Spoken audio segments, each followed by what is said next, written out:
pouvez vous installer et on va attaquer cette table ronde, cette session autour de la géopolitique de l'énergie.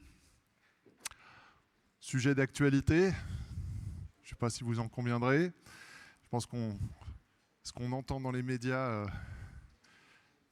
illustre peut-être à l'extrême cette problématique. Alors on va prendre 1 heure pour discuter de ces sujets-là. On va parler d'ambition climatique, on va parler de souveraineté énergétique, on va parler d'industrie et plus particulièrement de compétitivité industrielle, de capacité d'investissement parce qu'évidemment tout ça coûte très cher. Dans les énergies, on va parler des énergies en général, mais on va aussi parler d'électricité en particulier, de marché, de prix, de régulation, toutes sortes de sujets passionnants. Et pour ça, nous avons la chance d'avoir des intervenants de qualité avec nous. Et j'invite nos 3 panélistes à me rejoindre pour le débat. Alors, installez-vous. Voilà.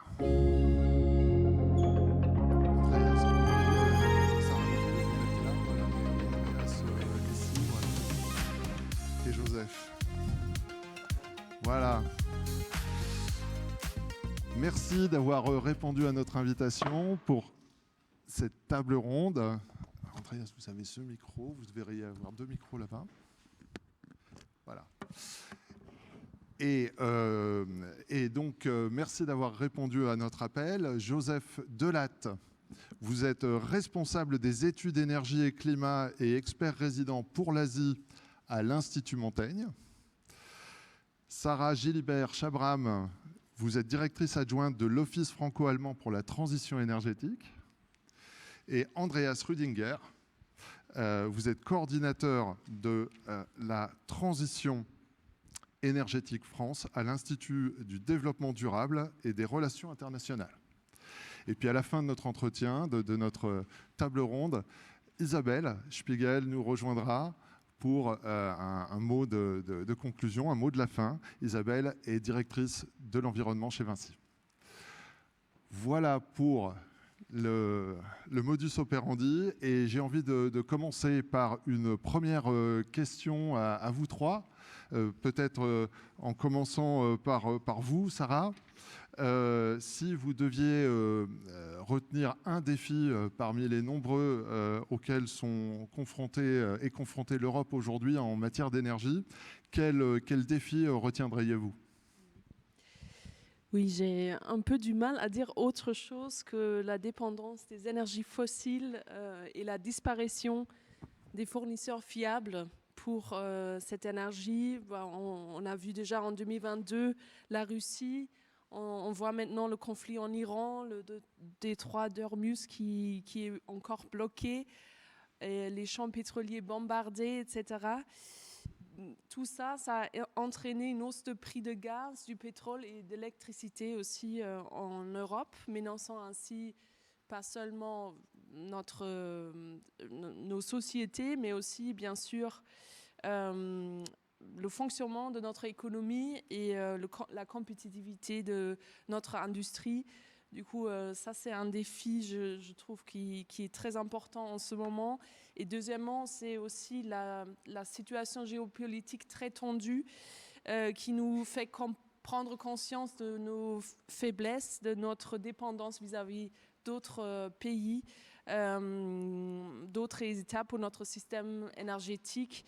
Je pense à des attaques cyber, mais aussi physiques, et la sécurité de nos infrastructures qui va nous occuper encore dans les années de l'avenir. Et je crois que ça, c'est un des gros sujets, et peut-être pour ça qu'on a choisi aussi, ou vous avez choisi la géopolitique comme sujet d'aujourd'hui. Andreas, ce choix des défis rencontre-t-il les vôtres ? Oui, totalement. Bonjour à toutes et tous. Donc, oui, je pense que le principal sujet, c'est effectivement la réduction de la dépendance aux énergies fossiles. Juste pour redonner quelques chiffres là-dessus, pour illustrer un peu l'impact des crises qu'on est en train de vivre et qu'on a vécues récemment. Actuellement, avec la hausse des prix liée au conflit dans le Golfe, le surcoût pour l'Union européenne est d'à peu près 3 milliards d'euros par semaine, uniquement lié à la hausse des prix du pétrole et du gaz. Pour la France, on peut parler de 400 à 500 millions d'euros par semaine. Donc c'est quand même un impact sur nos économies qui est majeur, qui est en grande partie évitable si on engage la transition. Et donc c'est clairement le sujet principal aujourd'hui. On est passé d'une préoccupation qui était avant tout liée à l'urgence climatique, qui existe toujours, il ne faut pas l'oublier, mais à l'idée que la transition qu'on essaie de mener est avant tout un enjeu de souveraineté énergétique, économique, de résilience géopolitique aussi, ne plus dépendre, ne plus importer les conflits d'ailleurs en raison de nos dépendances, comme l'a affirmé le Premier ministre vendredi dernier. Donc c'est vraiment le principal défi, et en lien avec ça, et ça a été montré précédemment pour l'échelle mondiale, la question de l'électrification qui va être centrale en fait pour accélérer à court terme. Joseph? Je ne veux pas répéter ce qui est bonjour. Hein. Je veux pas répéter ce qui a été dit parce que je partage très largement. Je crois que pour rebondir sur la discussion que vous venez d'avoir avec le représentant de l'AIE, on a un problème également de compétitivité énergétique en Europe qu'il va falloir à un moment résoudre. Et ce problème de compétitivité, il est dû à deux choses. Premièrement, on est dépendant d'importation d'énergie fossile dont nous ne contrôlons pas ni l'extraction, ni le raffinage, en cas de moins en moins. Et bon, vu les crises géopolitiques qui s'accumulent, ça crée un problème de compétitivité qui est durable, qui est fluctuant mais durable. Ça, c'est la première chose. Et la deuxième chose, c'est effectivement l'accès à cette énergie. C'est comment est-ce qu'on fait en Europe, continent structurellement pauvre en énergie fossile en tout cas, pour pouvoir quand même avoir accès à une énergie qui ne peut être fondamentalement quasiment que électrique, avec quelques molécules possibles via l'hydrogène et peut-être un petit peu via le biogaz, mais fondamentalement essentiellement électrique. Comment est-ce qu'on construit une Union européenne de l'électricité et comment est-ce qu'on dépasse des enjeux également d'États membres par rapport à ça? Et ça va nous permettre de répondre à nos enjeux géopolitiques qui sont de toute manière problématiques pour nous, vu notre situation géographique, notre situation en matière de ressources. Très bien, commençons peut-être sur un premier thème qui serait les ambitions climatiques de l'Europe. Elles sont peut-être particulières par rapport à d'autres régions du monde. Sarah, j'ai envie de vous demander, est-ce que vous qui êtes à la croisée de la relation franco-allemande en matière d'énergie avec l'OFAT, diriez-vous que l'Allemagne et la France sont alignées sur leurs ambitions climatiques? Tout d'abord, j'aimerais bien prendre l'exemple que les deux pays ils se sont engagés à une neutralité climatique d'ici 2050. L'Allemagne même 45. Et les deux pays doivent orienter leur politique énergétique en conséquence. Bien sûr, chaque pays a pris différents schémas quand on parle de la production électrique, surtout, ça c'est rien de nouveau, je dirais. Mais c'est beaucoup discuté. J'aimerais bien élargir un petit peu la perspective là-dessus, parce que les défis sont toutefois similaires dans les deux pays, malgré ce choix technologique qui est peut-être différent pour le secteur électrique. Parce qu'il s'agit aussi de développer le réseau électrique, de le rendre plus flexible, d'intégrer les nouveaux usages comme la mobilité électrique, le chauffage, etc.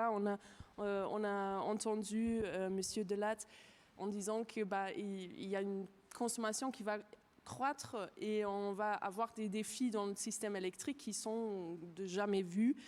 Ça, c'est un défi commun. Et les autres défis, on parle de la transition électrique, mais il y a aussi la transition dans le chauffage, du coup, de comment switcher pour des chaudières à gaz à des chaudières électriques et aussi d'autres chauffages renouvelables.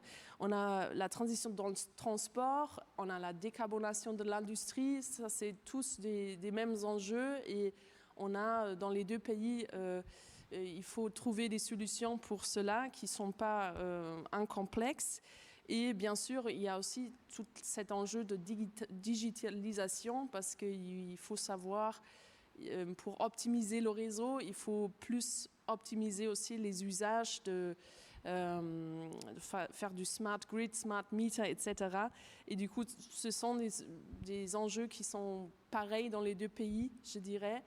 Même si aujourd'hui, on a des nouveaux gouvernements dans les deux pays, ça a pris longtemps avant que la PPE3 est sortie, mais elle est sortie et je trouve que c'est intéressant aussi l'approche de la France par rapport à cet enjeu de neutralité climatique, parce qu'on voit que la semaine dernière, il y a le programme d'électrification qui était sorti, et je trouve que cette stratégie qui était conçue avant la crise actuelle en Iran, elle répond à plusieurs enjeux au même temps, parce qu'on voit qu'en France, en ce moment, il y a une surcapacité de production d'électricité qui engendre des prix très bas en électricité, qui est plutôt bien pour les industriels, pour aussi les nouveaux usages comme la chaleur, le transport, etc. Et du coup, la France, elle mise là-dessus pour inciter ces nouveaux usages de se développer. Je trouve que c'est assez intéressant parce que c'est justement dans ces phases-là, dans la crise, etc., qu'il faut aussi regarder l'avenir, pas tout de suite, les prix sont hauts en ce moment, mais il faut aussi regarder vers l'avenir de comment on peut se rendre plus souveraine et plus indépendant dans l'avenir. Du coup, ça c'est très intéressant comme approche. Après, il y a toujours la question, les élections, ils vont venir 2027, quelle durée va avoir cette stratégie? C'est toujours la question aussi sur le budget. Et en Allemagne, depuis un an, on a aussi un nouveau gouvernement qui n'a pas encore sorti les textes législatifs très fondamental sur l'énergie, mais on voit quelques signes qui lèvent un peu le pied sur la chaleur, par exemple, sur les pompes à chaleur. Pas nécessairement sur la subvention, mais peut-être pour laisser un peu les portes ouvertes à d'autres technologies et aussi sur les énergies renouvelables, même si le gouvernement tient à l'objectif d'atteindre 80% en 2030, il y a quand même peut-être, il veut rendre plus responsables les énergies renouvelables dans le sens qu'ils doivent fournir aussi une solution à comment on s'intègre dans le système électrique avec plus d'obligations pour les énergies renouvelables à venir. On va voir quels textes vont sortir. Du coup, il y a toujours deux enjeux. On veut aller vite sur la décarbonation, mais il y a aussi les contraintes systémiques.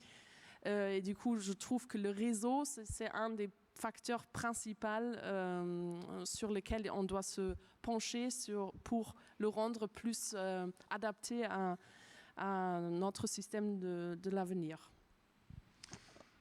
Merci. Andreas, on entend beaucoup parler de TS2 en ce moment. Est-ce que vous sauriez nous dire ce que c'est, peut-être en commençant par ce que c'est que TS? Et puis on en entend parler avec des mots comme difficulté d'adoption. Voilà. Quel défi est-ce que TS2 pose? Alors, c'est une excellente question. Donc, le TS, c'est le système d'échange de quotas carbone à l'échelle européenne, qui existe depuis 2003, qui initialement couvre deux secteurs clés qui sont l'industrie et le secteur électrique, donc qui sont soumis à un prix carbone qui lui est variable parce qu'en fait il est déterminé par l'offre et la demande et donc les obligations faites de réduire en fait les émissions chaque année. Et c'est très important parce qu'en fait c'est quelque chose qui joue énormément dans le débat actuel. C'est pas la même chose qu'une taxe carbone et c'est important de le comprendre parce que ça explique une partie des difficultés qu'on a. Quand on parle de l'ETS2, c'est justement une idée qui existe en fait depuis le début, depuis qu'on a mis en place le système, de se dire en fait dans l'idéal, pour apporter les bons signaux économiques à l'ensemble des acteurs, il faut intégrer le coût des externalités, donc notamment le coût environnemental des énergies fossiles, dans tous les secteurs. Il n'y aurait pas de raison à ce que ça soit uniquement répercuté sur les industriels qui de toute façon le répercutent dans les prix, donc c'est le consommateur final qui paye, et dans le secteur électrique, mais il faut aussi soumettre les deux autres secteurs clés qui en plus non seulement sont les plus consommateurs d'énergie, mais également ceux qui sont le plus en retard sur leurs objectifs de décarbonation, qui sont les transports et le bâtiment. Et donc c'est l'idée européenne, initialement pour 2027, désormais pour 2028, d'élargir ce marché à l'échelle européenne, donc pour l'ensemble des 27 pays, pour que ces deux secteurs soient couverts par le système d'échange de quotas CO2. Par contre, l'idée pour l'instant, c'est de créer un marché parallèle. Donc ça ne sera pas le même prix que pour le TS1. Donc vous voyez déjà qu'on est sur quelque chose d'à peu près assez complexe, parce que je viens de passer 2 minutes à juste expliquer dans les grandes lignes de quoi il s'agit. Mais grosso modo, l'idée, c'est quand même de soumettre les consommations d'énergie fossile dans les secteurs du bâtiment et des transports à un nouveau signal prix carbone, pour faire court. Derrière, pourquoi est-ce que c'est compliqué ? C'est compliqué parce que parler fiscalité de l'énergie est devenu un sujet politiquement tabou, particulièrement en France, un peu moins dans d'autres pays.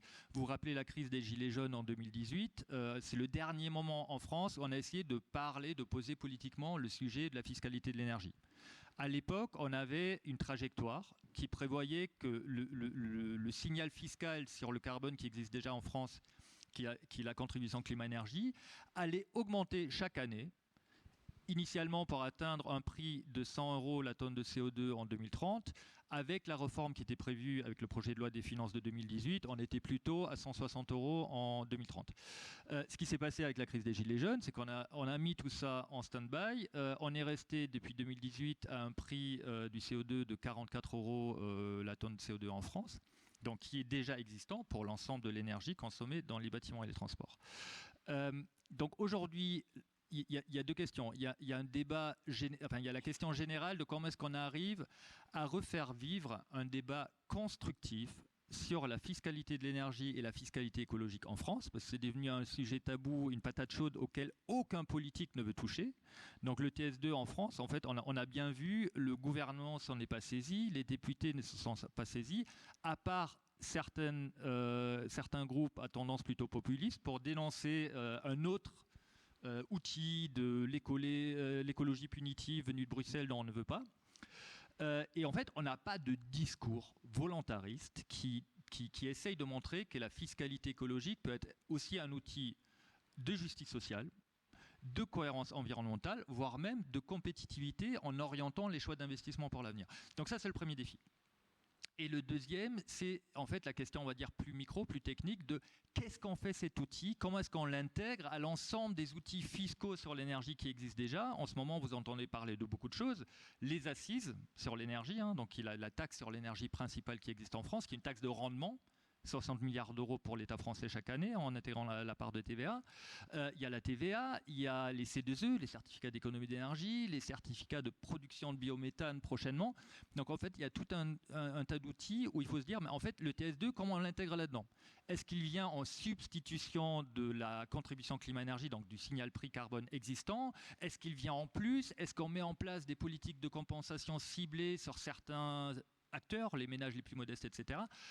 Donc voilà, il y a tout un tas de questions, mais avant même d'en arriver à la part enjeu de mise en œuvre, enjeu opérationnel, il faut déjà qu'on s'en saisisse politiquement, donc ça demande un peu de courage politique, et ça demande d'arriver à créer un narratif pour dire oui, c'est pas quelque chose de punitif, ça peut être un outil de justice sociale, et c'est quelque chose de nécessaire pour guider les choix qu'on veut faire aujourd'hui. Prenons peut-être un petit peu de recul. On vient de parler des enjeux, notamment politiques, internes à l'Europe. Mais Joseph, vous qui surveillez l'Asie et connaissez bien l'Asie, quel œil posez-vous sur ces problématiques, et notamment en termes d'ambition climatique ? Comment est-ce que vous compareriez les deux mondes ? Alors déjà, surveiller l'Asie, c'est un grand mot quand même. Je veux dire, il faut quand même remettre l'église au milieu du village. Une personne, je vais pas surveiller un continent de plus de 3 milliards d'habitants. Non, mais plus sérieusement, on a des écarts d'ambition qui existent, en tout cas sur le papier. Alors il faut distinguer deux types d'écarts d'ambition. Vous avez des écarts sur le papier, des écarts dans les faits et des niveaux de développement qui sont différents. Donc voilà, c'est des facteurs qu'il faut prendre en compte quand on analyse ce genre de choses. Bon, sur le papier, concrètement, l'Europe vise la neutralité carbone en 2050. Certains pays, effectivement, essayent de l'avoir un peu avant, parce que c'est vrai que si on veut avoir toujours cette ambition de rester en dessous des 2 degrés de l'accord de Paris, ipso facto, les pays les plus développés, ou en tout cas ceux qui le sont depuis le plus longtemps, devraient en faire un peu plus que 2050. Bon, ça c'est un sujet qu'on va mettre sur le côté, parce que c'est très difficilement audible en 2026, en pleine période de disette budgétaire et de crise énergétique. Voilà, mais c'est dit. Donc sur l'Europe 2050, un pays comme la Chine a une ambition de neutralité carbone en 2060. Donc 10 ans après nous, un pays qui est le principal émetteur mondial, de l'ordre de 4 fois ce qu'on émet nous, hein, donc c'est quand même considérablement plus pour une population 3 fois plus grande. Là, dans les cénacles internationaux climatiques, on compare souvent la responsabilité actuelle avec la responsabilité historique. Et effectivement, là, le discours est assez différent. Le principal émetteur historique, c'est les États-Unis, ce sont les États-Unis. Et ensuite, maintenant, oui, la Chine est le deuxième émetteur historique. Devant l'Union européenne, par habitant, évidemment, c'est plus compliqué à calculer ce genre de choses, mais on voit quand même que les lignes bougent quand même, hein, parce que la quantité d'émissions qui est émise dans l'atmosphère partout dans le monde continue à croître et continue à être importante. On n'a jamais émis autant que maintenant. Et l'année prochaine, on n'aura jamais émis autant que l'année prochaine. Pour l'instant, on est toujours en train d'augmenter notre quantité d'émissions de CO2. Alors évidemment, il y a une diminution marginale de par l'abattement qui est en train de se passer dans les pays qui font des efforts. On est de plus en plus énergie efficace dans la plupart des pays du monde. L'Europe est particulièrement, et depuis très longtemps, on vise l'efficacité énergétique, mais également la Chine désormais. Alors là où l'ambition diverge, c'est surtout la manière de mettre en œuvre la diminution des gaz à effet de serre. En Europe, on a une approche très réglementaire, extrêmement basée sur évidemment les approches de marché, donc la réglementation du marché pour essayer d'obtenir le plus vite possible et de la manière la plus efficace la diminution. On a parlé des ETS, on a parlé du prix du carbone. L'Asie, ou en tout cas la Chine, je vais quand même me concentrer beaucoup sur la Chine, a une approche assez différente. C'est une approche de politique industrielle qui correspond à son niveau de développement actuel, c'est-à-dire que c'est un pays qui, vers bien des aspects, correspond à ce qu'on a pu connaître. C'est un mélange entre le 19e siècle européen post-révolution industrielle et les 30 glorieuses. On est un peu dans cette espèce de mélange, donc on a une très grande capacité comme ça d'investissement, avec une croissance qui reste très importante et qui est basée d'ailleurs de plus en plus sur la décarbonation, sur les technologies propres. Si on regarde les 4,5% de croissance chinois à l'heure actuelle, à environ un tiers est basé sur la croissance propre, et 10% du PIB chinois actuel, c'est déjà des technologies propres. Donc c'est pas rien, hein, c'est beaucoup pour le deuxième PIB mondial, ça grossit très vite. On voit un intérêt marqué de la part des édiles chinoises pour aller vers de plus en plus la production de ces énergies décarbonées, pour deux raisons. Premièrement, parce que ça leur fait des gains de PIB, et deuxièmement parce que ça répond à tout le challenge qu'on voit aujourd'hui de la crise énergétique. Crise énergétique qui est anticipée par la Chine et par la plupart des pays asiatiques d'ailleurs. Pourquoi ? Parce que certains de ces grands géants, c'est le cas de l'Inde, c'est le cas de la Chine, sont en fait très dépendants des importations d'énergie fossile. Ils ont de la production de charbon local qui d'ailleurs a fait une grande partie de leur croissance, mais il n'y a pas que ça. Il y a aussi de plus en plus du pétrole évidemment, et du gaz. Et donc on voit émerger deux tendances. Une tendance qui est à se rebondir quand même sur le charbon, pour la production non seulement électrique mais pas que, également pour la chimie, et de plus en plus évidemment vers l'électricité décarbonée, avec les grands enjeux qu'on connaît ici qui arrivent en Chine. C'est-à-dire que mettre sur le réseau beaucoup d'énergie renouvelable, c'est super, mais gérer les flexibilités du réseau, produire dans un endroit, consommer ailleurs, c'est un challenge. Et donc la stratégie climatique, elle est aussi basée là-dessus. C'est comment arriver à transporter les électrons de là où ils sont produits jusque là où ils sont consommés. Et on voit que dans la plupart des pays asiatiques, c'est un des grands challenges qui leur permet d'envisager une neutralité carbone en 2060. Alors peut-être une légère digression sur l'Inde, qui est quand même souvent un des grands absents du débat sur la décarbonation mondiale. L'Inde, c'est le futur c'est la Chine au futur. Donc c'est-à-dire que c'est là où vous avez le plus grand potentiel d'émissions encore à venir. Et eux, ils ont une ambition d'être neutre en carbone en 2070. Donc on est quand même loin des 2050. Hein. Et c'est vrai que là, on est sur un gap d'investissement qui est absolument gigantesque si on veut aider l'Inde à aller plus vite. Et là, ça rebondit sur notre propre question de comment nous, on finance notre décarbonation, ce qui est déjà un grand enjeu, mais comment on aide également le monde à le faire. Et là, on est face à un triptyque assez complexe où vous avez potentiellement des financeurs ici qui pourraient aller financer ailleurs, mais la disponibilité du financement n'est pas ultime. J'ai envie de rester avec vous, Joseph, sur au-delà des ambitions climatiques, parce qu'en plus de vous intéresser à l'Asie, vous vous intéressez à l'industrie. Et si on parle, l'énergie, c'est évidemment un enjeu industriel très fort. Alors, quand on sait que l'Europe importe une grande partie de son énergie, les 2/3, est-ce que l'Europe a les moyens d'être industriellement compétitive par rapport à des adversaires qui, de temps en temps, sont ses propres fournisseurs d'énergie et quand elle achète son énergie parfois plus cher que ses propres adversaires?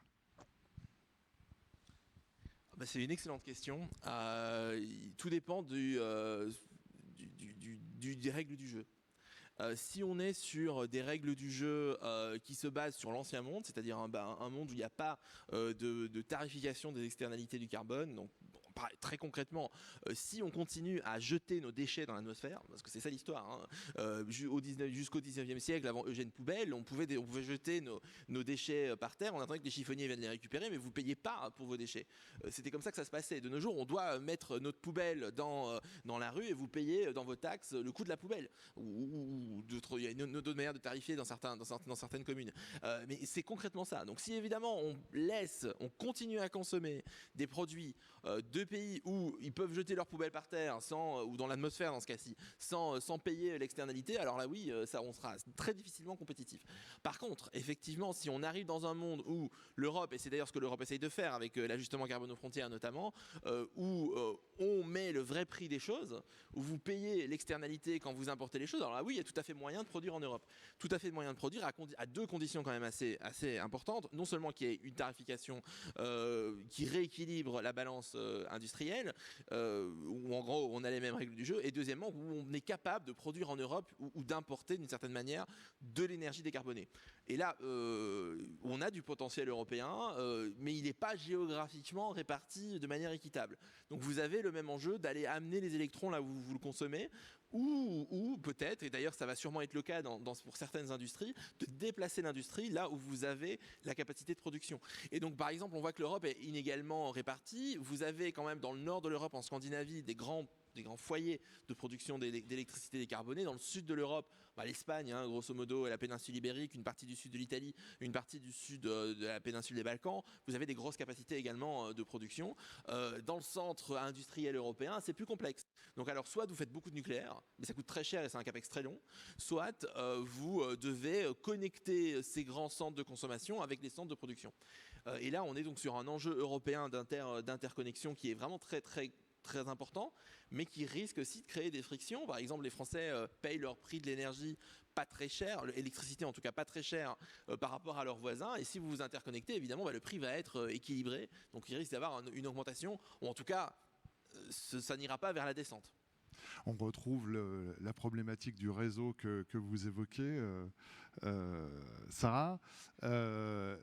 Si on continue nos enjeux industriels, Sarah, j'ai envie de faire un tour en Allemagne. 25 ans pratiquement après le lancement de l'Energiewende par Gerhard Schröder, est-ce que vous pouvez nous donner une perception des industriels allemands de comment ça s'est passé et où on en est? Oui, avec plaisir. Il faut savoir que l'industrie allemande, elle n'est pas très homogène. Du coup, c'est toujours compliqué d'expliquer qu'est-ce qu'ils veulent ou pas. Mais peut-être j'aimerais bien prendre 2 sujets qui expliquent peut-être aussi les frictions au niveau européen, etc. Il faut comprendre d'abord que la structure et le positionnement de l'industrie allemande dans ce contexte, elle évolue dans un environnement concurrentiel international. Du coup, elle est très orientée export, principalement dans les secteurs de l'automobile, des machines, des produits métalliques, la chimie ou la pharmaceutique. Et outre les États membres de l'Union européenne, elle exporte ses produits principalement à 2 marchés, c'est la Chine et les États-Unis, avec 500 milliards d'euros en 2025. Du coup, en plus, on peut dire que l'industrie allemande est grande consommatrice d'énergie, avec 30% des besoins énergétiques d'Allemagne, elle vient de l'industrie et 44% de l'électricité. Du coup, c'est énorme. Et du coup, si on parle des mesures qui sont liées à la transition énergétique de CBAM ou peut-être la fin du moteur thermique ou d'autres sujets qui touchent peut-être le commerce international, là-dessus, une grosse partie de l'industrie allemande, elle est toujours un peu frileux dans le sens où ils craignent que ça va augmenter les prix parce qu'ils ont des fournisseurs en Chine, etc., où ils exportent vers la Chine et ils attendent des représailles concernant les exportations. Du coup, là-dessus, je ne dis pas que c'est bien ou pas, mais en tout cas, ils ont toujours des hésitations sur des mesures qui touchent le commerce international. C'est peut-être aussi le sujet de Mercosur qui était pour l'industrie allemande un autre marché qui pourrait peut-être compenser la perte de pourcentage de marché en Chine et aux États-Unis. C'était pour l'industrie allemande une opportunité très très énorme et voilà, du coup il y avait des conflits là-dessus et peut-être l'Allemagne se sent un peu isolée dans toutes ces questions d'exportation, etc., qui expliquent peut-être une partie des choses au niveau européen. Mais lorsqu'on parle des mesures en matière de protection du climat, on peut parler aussi des énergies renouvelables. En soi, pour une industrie lourde, les 2 choses principales, c'est d'avoir une énergie pas chère et une énergie qui est stable. Parce que dans le passé, il y avait des incitations en Allemagne aussi de consommer stablement une tranche stable tous les heures, la même chose. Et quand on parle du premier sujet, du coup une énergie qui coûte pas cher, les énergies renouvelables peuvent apporter grand chose parce qu'en compétition avec d'autres sources d'énergie, ils sont très bas prix et du coup l'industriel allemande, ils se fournissent aussi des énergies renouvelables dans leur mix énergétique. Après, c'est vrai que le sujet d'avoir toujours le même électricité disponible à toute heure, ça c'est un sujet où les énergies renouvelables doivent apporter des solutions, ils doivent sécuriser leur production. Et c'est pour ça qu'on voit beaucoup de batteries qui rentrent, un développement énorme en Europe, pas seulement en Allemagne, il y a des batteries et d'autres solutions d'extension du réseau, etc., qui essayent de répondre à cette question-là. Mais on voit aussi une autre tendance en Allemagne de prendre responsable aussi les industriels qui, en soi, ils ont un point en commun avec les énergies renouvelables. Ils ne se comportent pas non plus très favorables au système électrique. Les industriels seraient intermittents. C'est ça.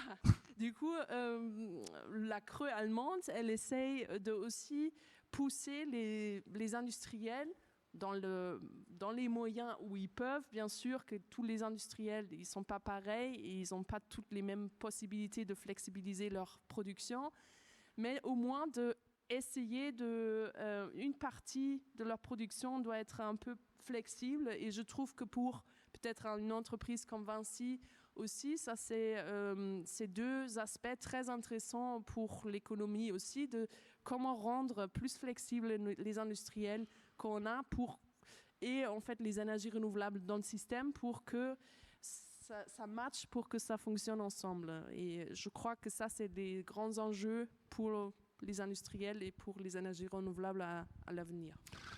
L'industrie, c'est aussi de l'investissement. Andreas, est-ce que l'Europe aura les moyens d'investir suffisamment pour concilier ce besoin de compétitivité dont on vient de parler et puis ce souci d'enjeux climatiques finalement? Est-ce qu'elle aura les moyens? Quelque part, il faut dire, il le faut. On a aujourd'hui, concrètement, on n'a pas d'autre choix. Et le dernier grand rapport qui a vraiment bien illustré ces questions-là à l'échelle européenne, c'est le rapport Draghi, de Mario Draghi, donc, qui était sorti fin 2024, et qui portait justement un message assez important sur l'idée que la compétitivité future de l'économie et de l'industrie européenne passe par la décarbonation. Pour une raison qui est assez simple, et Joseph l'évoquait tout à l'heure, en fait, il est assez illusoire aujourd'hui d'espérer qu'on puisse fonder la compétitivité de notre industrie, notamment de l'industrie intensive en énergie, sur des énergies fossiles pas chères qu'on n'a pas. Donc la seule façon de les créer, c'est de artificiellement subventionner autant qu'on peut la consommation d'énergie dans ces secteurs. Mais même dans ce cas-là, on ne sera jamais compétitif, notamment sur les industries très consommatrices de gaz, comme la chimie, vis-à-vis des États-Unis qui aujourd'hui disposent de prix du gaz qui sont 2, 3, parfois 4 fois moins chers. Donc là-dessus, il y a un vrai enjeu. Le deuxième point, par contre, qui illustre le rapport Draghi, c'est qu'en fait, on est en sciences politiques, on appelle ça la dépendance de sentier. C'est-à-dire que c'est très simple, quelque part, de faire un imaginaire greenfield, de se dire, en fait, si je devais construire une base industrielle européenne, aujourd'hui, je le ferais différemment. Et directement, j'électrifie tout et j'ai un truc qui marche, qui fonctionne sur des énergies bas carbone, on est plus compétitif, etc. La dépendance de sentier, c'est quoi? C'est le fait qu'on ne part pas de nulle part. On ne peut pas faire table rase. On a une industrie qui existe déjà et qu'en fait, on a un peu un effet ciseau où il faut à la fois faire attention aux besoins de compétitivité de cette industrie telle qu'elle existe aujourd'hui et en même temps investir dans l'industrie du futur. Et en fait, c'est déjà, on sent bien que ça se mord un peu la queue parce que si je donne trop d'aide à l'industrie telle qu'elle est aujourd'hui, je la finance, je la rassure dans sa consommation d'énergie fossile, alors qu'en même temps, j'essaie de la faire bouger. Donc, c'est un peu compliqué. Et Draghi, il dit quoi? Il dit, en fait, pour y arriver, il faut mettre la main à la poche. Donc, c'est grosso modo 800 milliards d'euros par an d'investissement à l'échelle européenne pour concilier compétitivité et décarbonation. La bonne nouvelle, quelque part, c'est que ça marche. Nous, à Coty Hydri, on est en train de publier là, très prochainement une grande étude qui regarde justement cette question de la compétitivité de l'industrie européenne vis-à-vis de la Chine et des États-Unis et qui conclut sur l'idée qu'en fait, oui, une industrie européenne électrifiée peut être compétitive à plusieurs conditions qui ont été mentionnées. C'est d'abord de faire en sorte que le prix carbone que nous on paye soit aussi payé par les importateurs. Ça, c'est la première. Et la deuxième, c'est de faire en sorte qu'on ait un système électrique qui soit le moins cher possible au départ, ce qui ensuite permet de limiter les subventions aux industriels pour consommer de l'électricité. Et évidemment, tout ce que disait Sarah sur les renouvelables qui vont être en fait un relais de croissance extrêmement fort pour produire de l'énergie pas chère en Europe. Il faut rappeler qu'aujourd'hui, du solaire en Espagne, il se développe hors marché à des prix de 35-40 € le mégawattheure. Donc c'est même en dessous des prix du gaz fossile tel qu'a atteint sur les marchés internationaux aujourd'hui. Le gaz naturel liquéfié, actuellement, il transite autour de 45-50 € le mégawattheure. Donc en fait, on est dans une situation qui est extrêmement intéressante sur le plan économique. C'est qu'on est à un ratio entre les prix du gaz et de l'électricité qui peuvent atteindre un ratio de 1. Historiquement en France, pour les ménages, pour les industriels, on est à un ratio 2. On paye 2 fois plus cher notre électricité à partir du gaz. Dans ce contexte-là, c'est assez compliqué d'inciter les gens à électrifier. D'ailleurs, en France, petite parenthèse, on taxe 2 fois plus l'électricité que le gaz et le fioul, ce qui est quand même complètement contradictoire avec l'idée de dire électrifiez-vous. Donc comment est-ce qu'on arrive à investir dans cette transition, à faire tout ça? La première réponse, elle est assez simple, c'est la cohérence des signaux économiques. Je le disais, tant qu'on a des signaux prix qui ne sont pas cohérents avec ce qu'on veut faire, tant qu'on ne rassure pas les Français et les industriels sur le fait que l'électricité, c'est l'énergie d'avenir, elle va être compétitive, elle restera stable, alors que les énergies fossiles, vous voyez bien qu'on va de crise en crise et que ça va s'empirer et que c'est hyper volatile, donc vous prenez des risques énormes. Et peut-être qu'à l'avenir, on ne sera plus là pour vous sauver, comme on l'a fait en 2022. Donc là, peut-être déjà, en donnant des signaux économiques stables et cohérents, on crée un cadre d'investissement qui est vachement plus favorable. Derrière, il y a un gros sujet quand même sur le financement public, sur les aides, sur la capacité à créer des mécanismes de garantie, créer de l'effet de levier. On a des outils en Europe. On est quand même en train de mettre en place une banque européenne de la décarbonation. On est en train de mettre en place un fonds pour la compétitivité et je pense qu'il faut avoir de nouveau un débat politique européen sur l'opportunité d'un endettement européen commun pour financer ces doubles défis de la compétitivité, donc de la réindustrialisation et de la décarbonation. Parlons peut-être de produits maintenant industriels pour finir cette thématique sur l'industrie. On entend beaucoup parler d'acier vert, d'engrais verts, de matériaux recyclés, de capture du carbone, de cogénération pour la chaleur urbaine. Comment ces produits risquent d'être un peu plus chers finalement que des produits fabriqués de façon conventionnelle. Comment forcer l'usage en aval si précisément ils sont plus chers, Joseph ? Alors écoutez, il y a plusieurs façons de faire et moi fondamentalement en tant qu'économiste je suis favorable à un policy mix qu'on appelle, c'est-à-dire un mélange de solutions. La première, c'est, on va le répéter, je suis désolé mais je pense qu'en cette période-ci il faut le faire, c'est une tarification du carbone. Il faut de base avoir un prix qui envoie un signal. Alors c'est pas suffisant, premièrement parce que le prix, alors déjà les coûts, ce qu'on appelle en économie les coûts d'abattement marginaux, c'est-à-dire le coût, ce que ça vous coûte en fait de décarboner un secteur n'est pas équivalent d'un secteur à l'autre. Donc ça veut dire que si vous faites un prix à 80 € la tonne, bah vous allez peut-être décarboner un tout petit secteur, vous n'allez pas décarboner l'acier et pas décarboner le ciment, ça c'est sûr. Le ciment carboné sera toujours plus cher, plus bon marché. Par contre, ce qu'on peut faire, c'est déjà mettre en place un prix du carbone, utiliser ces revenus du carbone, et là je rebondis sur ce qu'Andreas vient de dire. Oui, le prix du carbone, ça impacte, ça a un effet inflationniste marginal, d'ailleurs pas tellement que ça, hein, fondamentalement, mais ça a un effet, mais par contre ça crée des revenus surtout. Ça crée des revenus et ces revenus peuvent être réinvestis de deux façons différentes. Dans le soutien à cette fameuse investissement dont on a besoin pour décarboner, donc des capex, passer par exemple d'une usine à haut fourneau classique pour faire de l'acier à un DRI hydrogène ou même à un four à acrylique électrique. Alors on ne fait pas la même chose avec ça, mais voilà, on peut en tout cas faire de l'acier avec. Ça c'est une première façon d'utiliser cet argent. Une deuxième façon d'utiliser cet argent, c'est aussi de financer les OPEX, c'est-à-dire de créer pour un temps donné, des marchés pilotes où on finance la différence entre le coût d'une tonne d'acier vert et le coût d'une tonne d'acier non vert. Parce qu'à partir du moment où vous voulez décarboner, oui, à terme, on aura essentiellement de l'acier vert sur le marché, mais pendant toute la période de la décarbonation, vous allez avoir une période où en concurrence va avoir lieu, une concurrence va avoir lieu entre l'acier vert et l'acier non vert. Donc utiliser les revenus du carbone pour complémenter et pour payer cette différence, ça fait sens. Alors, au-delà de ces mesures qui sont des mesures tarifaires, tarifaires négatives et positives, vous avez des mesures aussi d'ordre réglementaire. C'est-à-dire où vous pouvez dire, on vous donne un avantage compétitif, mais vous devez inclure une quantité d'acier décarboné dans votre production. C'est le cas notamment dans l'accélérateur industriel qui est pour l'instant discuté en trilogue, alors, je suis désolé pour le jargon européen, mais qui est discuté pour l'instant à Bruxelles, c'est de dire il y a une proposition de la Commission européenne de faire du fabriqué en Europe pour les voitures, mais elle devrait utiliser une partie d'acier fabriqué en Europe et qui serait de l'acier décarboné.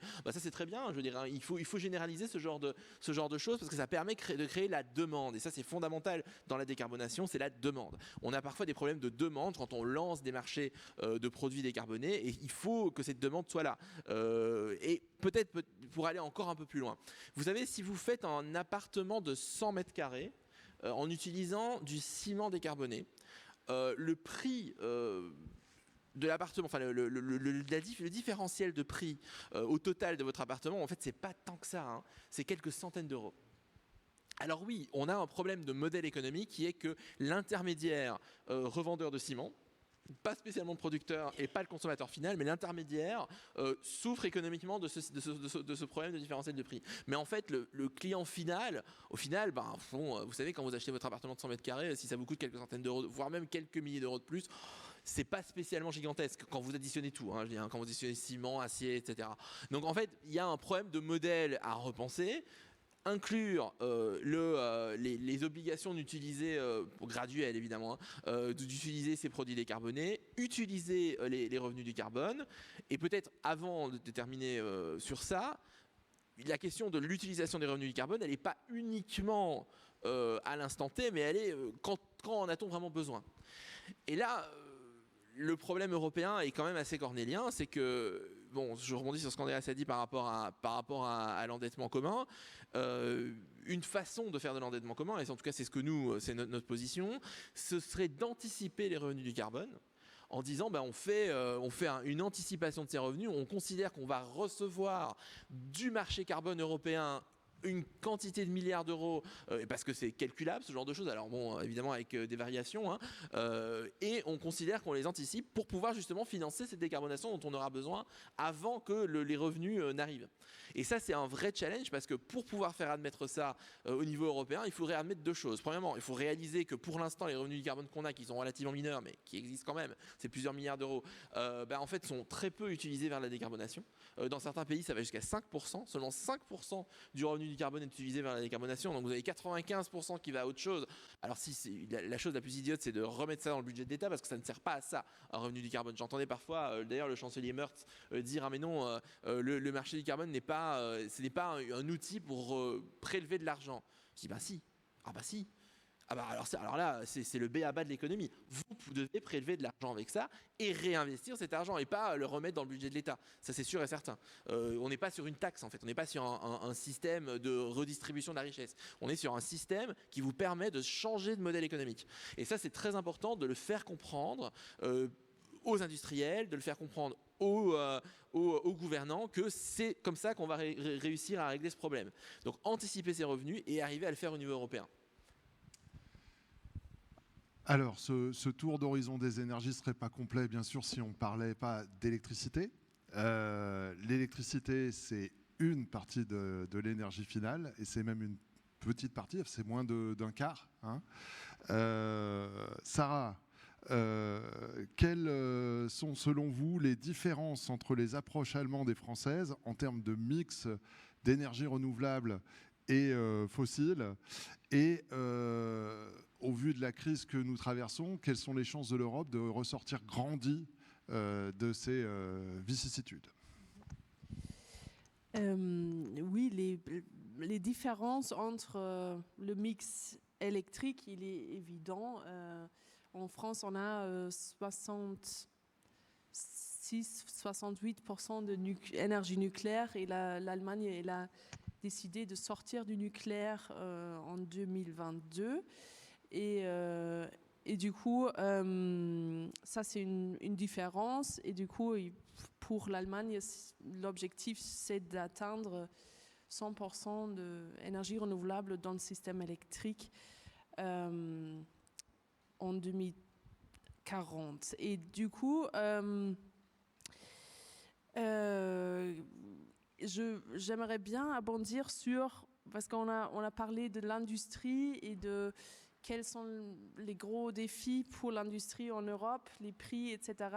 Mais j'aimerais bien aussi regarder un petit peu sur ce qui est positif peut-être dans toute cette crise-là, parce qu'on voit qu'il y a aussi un changement de mentalité dans la société, parce qu'en Allemagne, on avait toujours une relation très bizarre avec la pompe à chaleur qui était toujours compliquée à faire bouger et à installer en Allemagne. Ce n'est pas le cas en France. Vous êtes beaucoup plus avancé sur cette technologie que nous, ce qui est intéressant aussi, on voit peut-être qu'en Allemagne, c'était facile d'installer des grosses parcs éoliens, des grosses parcs PV, de mettre des PV sur le toit.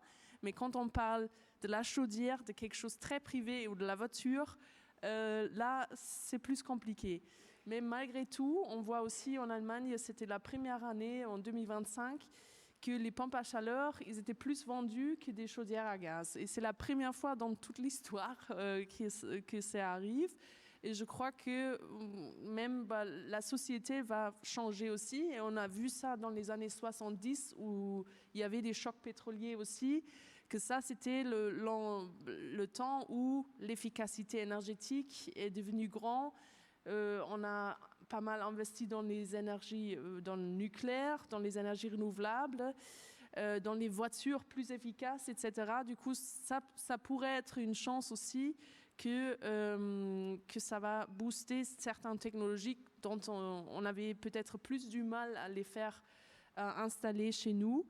Et quand on parle de compétitivité, on dit, bon, on est un peu pessimiste des fois en comparaison avec la Chine sur les technologies bas carbone.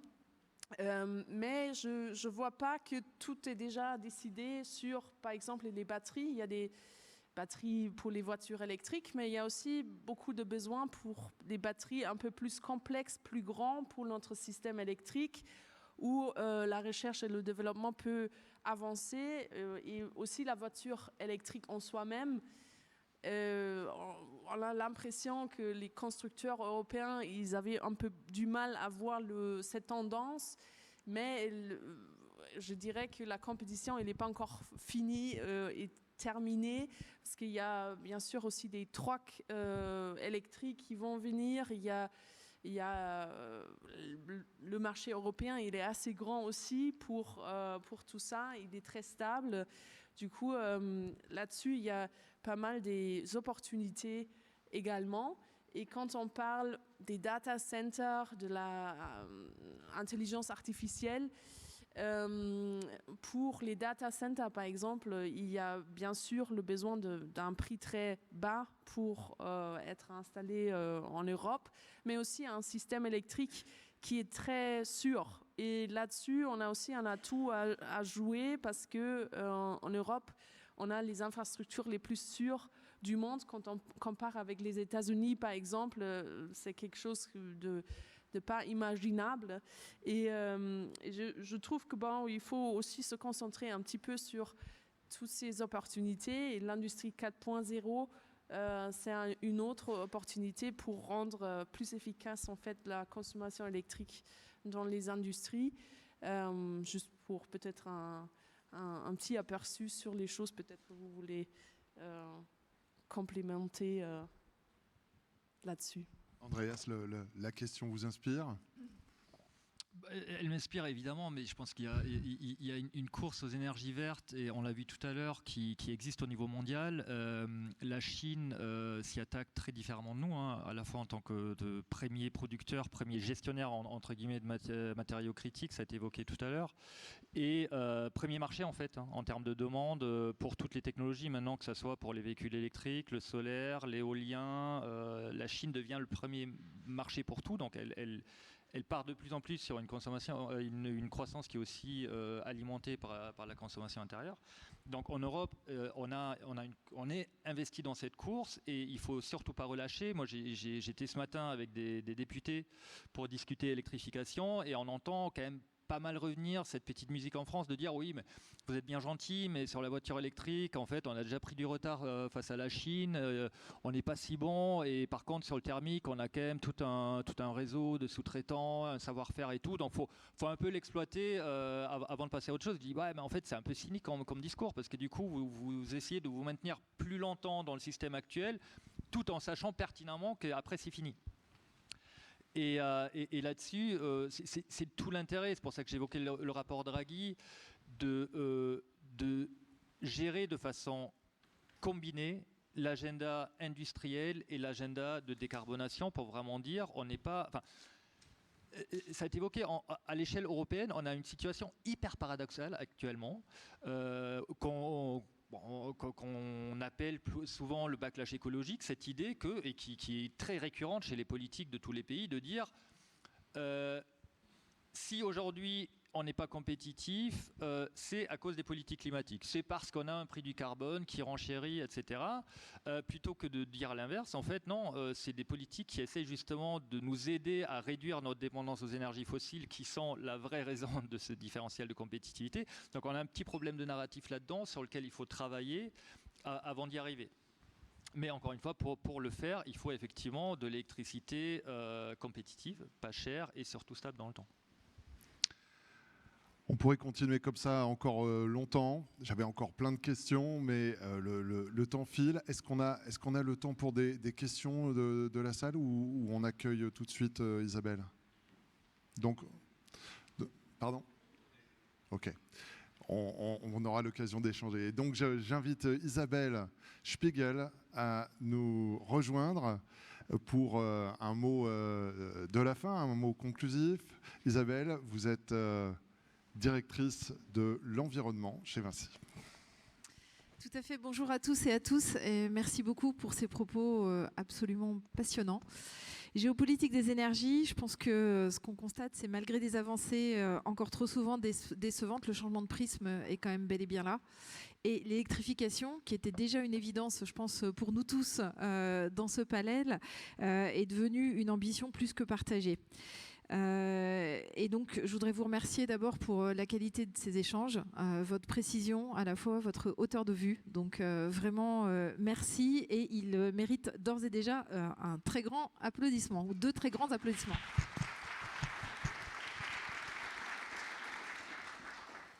Alors, j'ai envie de repartir sur des constats mitigés qu'on peut faire, qu'on a pu entendre sur la transition à la fois énergétique et environnementale.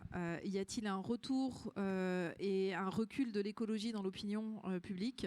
Ben non, quand on regarde les sondages, non. 80% des Européens croient toujours et demandent à 80% du respect de l'environnement et plus de politique allant dans ce sens-là. Par contre, ce que vous nous avez bien dit au travers des différents propos, c'est qu'il y a sans doute une fragilisation de cette opinion, de l'acceptabilité des outils, des dispositifs qu'il faut mettre en œuvre. Donc c'est bien là-dessus qu'il faut qu'on continue à agir. Y a-t-il frustration par rapport au manque de cohésion entre États, par rapport au manque de financement dans tous les échanges internationaux qu'on a? Ben, oui, en partie aussi, parce que les sujets sont compliqués. Et je pense que la simplification réglementaire a pu jeter un certain trouble sur le court terme, alors qu'en réalité, vous l'avez bien rappelé, hein, les objectifs, la tendance, elles sont bien là, y compris l'Inde, certes pas dans le même agenda et calendrier en fait, avec un net zéro de 2070, mais il n'y a pas de remise en cause du fait qu'il faut effectivement réduire les émissions les émissions de gaz à effet de serre.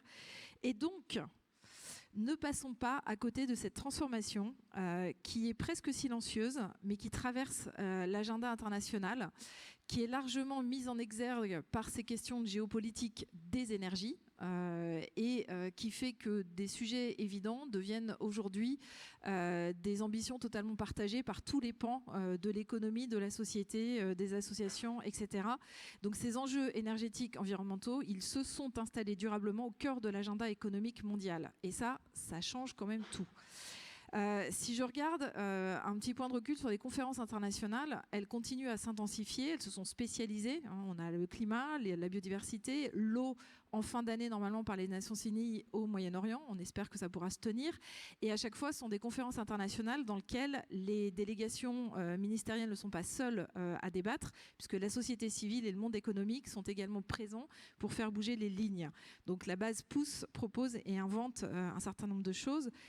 Les équilibres géopolitiques, vous en avez abordé un certain nombre, bougent. C'était quand même impressionnant de voir la Chine omniprésente dans les side events à la COP30 au Brésil. C'est intéressant de voir que les mouvements contre ou pour la sortie des fossiles sont poussés par les Pays-Bas et la Colombie. Donc ça ne se passe pas que en Europe. Il y a effectivement un certain nombre de pays qui bougent dans ce sens-là, même si les États-Unis sont absents dans certaines discussions internationales. Derrière le climat et l'énergie, je pense que c'est surtout, et vous l'avez vraiment bien dit, la recomposition des chaînes de valeur internationales, mondiales, qui est en train de se jouer. C'est aussi, ça fait partie des agendas qui sont discutés durant la présidence française du G7. c'est-à-dire à la fois les coordinations des politiques industrielles, la gestion des matériaux critiques, les fiscalités énergétiques évidemment, et le financement de la résilience climatique. Donc toutes ces dynamiques, elles convergent. Climat, environnement ne sont plus des sujets à côté, ils sont vraiment des dimensions à part entière de souveraineté. C'est pas seulement un changement de vocabulaire, c'est bel et bien un changement de réalité. Et l'électrification, donc j'y reviens, c'est une évidence. Alors j'ai tendance à utiliser beaucoup le triptyque environnement, économique et social, ça fonctionne ensemble. Alors surtout en 2026, je le rappelle, je fais un pléonasme à chaque fois parce que c'est évidemment la définition du développement durable qui existe depuis 87. C'est ce qu'on appelle la performance globale chez Vinci. Mais c'est évidemment d'abord une question d'indépendance énergétique. On l'a vu sur les slides qui défilaient tout à l'heure, l'Europe importe encore 66% de son énergie. Donc voilà, la situation européenne n'est pas la même que d'autres pays du monde. On a cette question essentielle de dépendance et c'est le premier défi que vous avez soulevé. Et en même temps, ça tombe bien, ça fait une énergie bas carbone. Et puis, tant qu'à faire, si on va aussi sur les enjeux sociaux, quand on regarde la mobilité décarbonée, c'est aussi plus de santé, moins de bruit, moins de particules, donc une meilleure qualité de l'air. Il en va exactement de même sur la question des ressources. C'est pas seulement pour augmenter le taux de circularité mondiale. Aujourd'hui, il est que de 7%. Ça a été largement débattu dans Building Beyond l'année dernière. Qu'il faut agir, c'est clairement pour sécuriser, là encore, les chaînes d'approvisionnement. Et finalement, redévelopper des filières de recyclage, des panneaux solaires, des batteries, enfin tous ces matériaux qui arrivent en Europe, ça va dans le sens d'une réindustrialisation et sans doute aussi d'une meilleure compétitivité européenne. Moi, quand je regarde en fait certains pays leaders sur la question climatique et énergétique, on pense évidemment à la Chine. Encore une fois, on l'a dit, omniprésente sur certains sujets. On pense à des pays comme l'Afrique du Sud ou le Brésil. L'Afrique du Sud, pendant le G20, ils ont porté un certain nombre de sujets sur la bioéconomie. Le point commun, c'est les ressources. Donc finalement, j'ai envie d'étendre ce terme d'énergie féconde à aussi de quoi disposons-nous, quelles sont nos énergies, de quelles ressources avons-nous en termes d'énergie, en termes de matériaux, en termes de compétences également. Vous avez parlé, Sarah, de la sûreté des infrastructures, de la sécurité. Donc on a la chance d'avoir ces infrastructures déjà existantes. C'est bien là-dessus qu'il faut tout miser, je dirais, pour continuer à passer à l'action. Et je crois que ces polycrises renforcent cette évidence de solutions déjà là, qui sont à notre portée et bien évidemment sur lesquelles il n'y a plus aucun débat idéologique à poser, puisque, encore une fois, on revient sur le triptyque économie, environnement, social fonctionnent ensemble. Il reste toutefois énormément d'efforts dans la mise en œuvre à démultiplier. Alors c'est la force des métiers d'un groupe comme Vinci, évidemment. Si on regarde toute l'électrification, on est à la fois présent sur la chaîne de la production, sur la chaîne du transport et de la distribution, et puis sur la conversion des usages, que ce soit dans la mobilité ou dans le bâtiment. Donc oui, les négociations internationales sont parfois trop lentes. Les mises en œuvre réglementaires, d'outils, de fiscalité, etc. ne sont pas faciles puisqu'on touche au cœur d'enjeux de compétitivité, d'enjeux d'acceptabilité de ces dispositifs, de mesures fiscales, réglementaires, de nouveaux outils. Merci beaucoup Joseph pour la proposition, je dirais, d'anticipation du marché du carbone. C'est des réflexions que j'ai à titre personnel aussi en interne, en me disant on n'aurait pas dû mettre le net zéro tout à la fin avec la compensation, mais faire le contraire, plutôt dès le départ, tous acheter le prix du carbone et puis prouver par la réduction que en fait, c'est moins cher que d'acheter sur des marchés. On l'a pas fait comme ça, c'est pas très grave, mais si on regarde bien, il y a toujours cette chose évidente, la transition environnementale s'enracine dans les décisions économiques, industrielles et géopolitiques. Je vais reprendre les propos d'Andreas, la compétitivité industrielle européenne passe par la décarbonation. C'est une évidence, cette bascule-là, elle est irréversible, alors on continue ensemble, toujours dans l'action, et parce qu'on n'a absolument plus le luxe d'attendre. Merci beaucoup.